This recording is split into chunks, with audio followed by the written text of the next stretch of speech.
Welcome back. Senate leaders are preparing to pass phase 3.5 of coronavirus relief as early as today.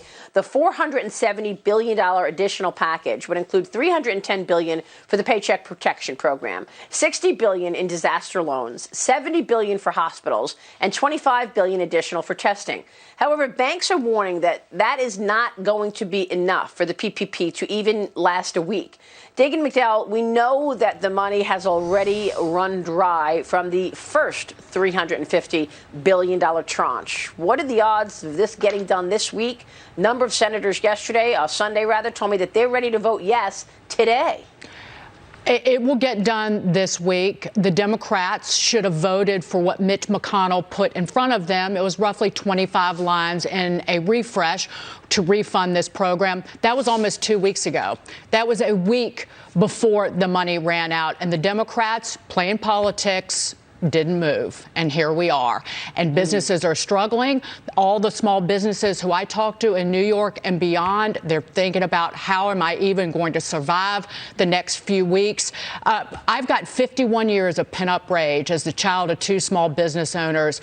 And I can tell you that small businesses, which make up half of the jobs in this country, have been screwed over by politicians throughout history, have been screwed over by bigger businesses, have been screwed over by the big banks.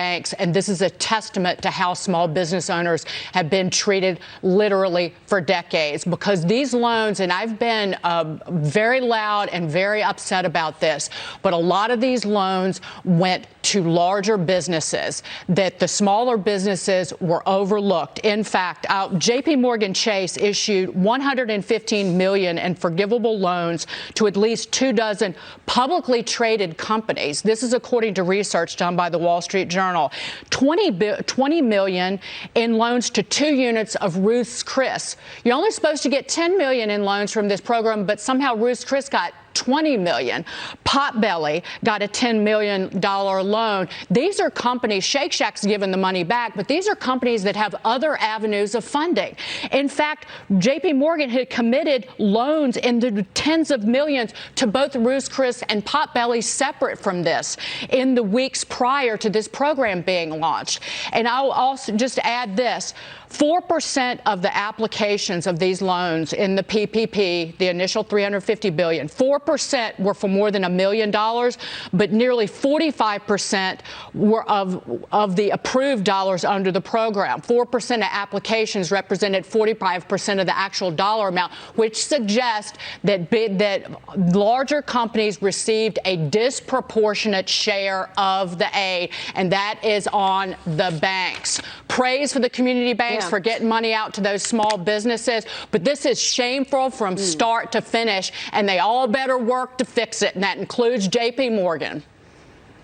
Well, you know what? It's also the structure of this and the Treasury, because more money needs to go to the community banks.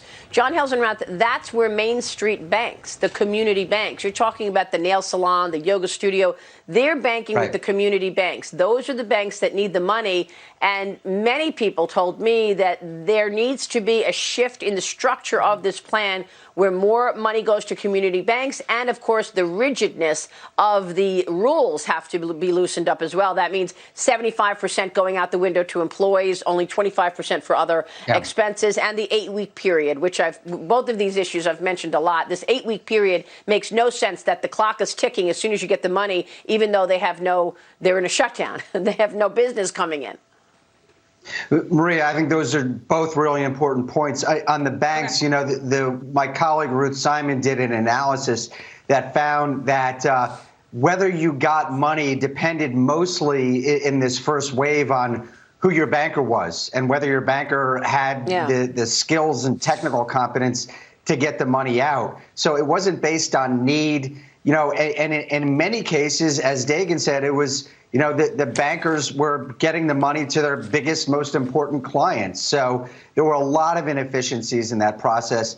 As to your point about the restrictions, you know, I agree. There's so many inefficiencies about the way this is working. One of the things that puzzles me is, on the one hand, the government is sending money out to unemployed workers directly and paying them $600 an extra a week. On the other hand, it's paying these small businesses money to keep their workers. So there's all kinds of cross incentives that are really bizarre about this. And I wonder if it would be better to just get the money to small businesses and let them decide how to use it. John, I just wanted to give those stats that I was citing. Those are from Ruth's article that she wrote with Peter. Is it Rudiger? Yeah. I wanted to give them credit for that because they did the analysis on that. And by the way, Chase has been sued out in California for prioritizing larger loans rather than treating customers on a first come, first served basis. So we'll see where that lawsuit goes. And I'll just say, of course, Dagan was citing those numbers because she's always about 3 steps ahead of me. So I'm referring back to the same analysis. And I give credit where credit's due, and the Journal's done a great job on this. Mattie, one of the issues here, as John mentioned, that $600, you're paying people more money to stay home. So in some states, you might be making $23 an hour because of that $600. And it goes until July 31st. So the president's talking about opening the economy, reopening it in stages in the next month or so. Why would somebody go back to working at a restaurant, bussing tables, when they're making more money sitting at home until July 31st? Right. We've been talking a lot about the small businesses that are suffering as a result of the government not designing this plan appropriately. But the workers who work for these businesses are the ones who ultimately pay the price. They've got 2 choices right now. They lose their job. They can try to get unemployment. But as we've seen, the state processes for that are a mess. They haven't been updated in 60 years. So people aren't even getting those unemployment benefits that they're applying for.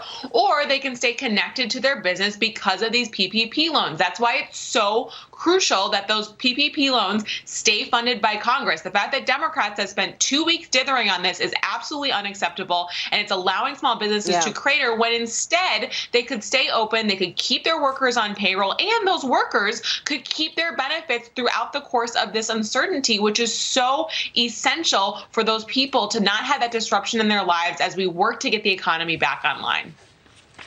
Yeah, all really good points. We'll take a break. When we come back, are you being watched in quarantine? How your company could be tracking you as you work